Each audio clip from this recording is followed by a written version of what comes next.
জঙ্গলে হায়নার শিয়ালদের উৎপাত বেড়েছে। হ্যাঁ, কেউ বলে বিপ্লবী, কেউ বলে ডাকাত। এই সিনেমাটি আসতে চলেছে। আর কিছুদিন আগে ট্রেলার লঞ্চ হয়েছে, আর কিছুদিন আগে আলিপুর জেল মিউজিয়ামে পৌঁছানো হয়েছে। জি নিজে হ্যাঁ, তার একটা ক্লিপ তোমরা দেখে নাও। এটা আলিপুর জেল মিউজিয়াম। আর এই ছবিতে তোমরা জিতকে 8 রকম অবতারে দেখতে পাবে। এই মুভিতে কে কে থাকতে চলেছে সব আজ এই ভিডিওতে বলবো। কেউ বলে বিপ্লবী, কেউ বলে ডাকাতের পরিচালক প্রতীকিত বসু, যিনি এই বইটি পরিচালনা করেছেন। প্রধান চরিত্র অনন্ত সিং মানে আমাদের সুপারস্টার জিৎ। আর ইন্সপেক্টর দুর্গা রায় হিসেবে থাকতে চলেছে আমাদের শহর প্রিয় টোটা রায় চৌধুরী, যিনি এই সিনেমাতে ভিলেন হতে চলেছে।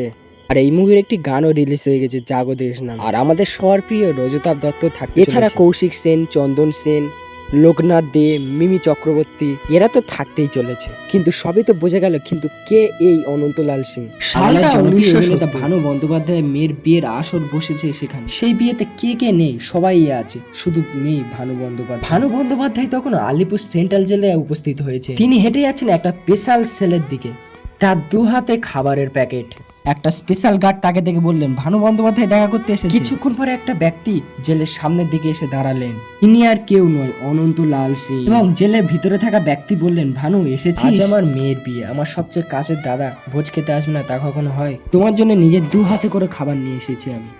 অনন্তলাল সিং আমাদের ছোটবেলা থেকে খেলাধুলা পড়াশোনায় পারে। অনন্তলাল সিং যে স্কুলে পড়াশোনা করতে, তার আমাদের শিক্ষক ছিলেন মাস্টার দা সূর্য সেন। এরকম ভিডিও পেতে চ্যানেলটাকে সাবস্ক্রাইব করে দেবেন, আর লাইক কমেন্ট শেয়ার করতে ভুলবেন না কিন্তু।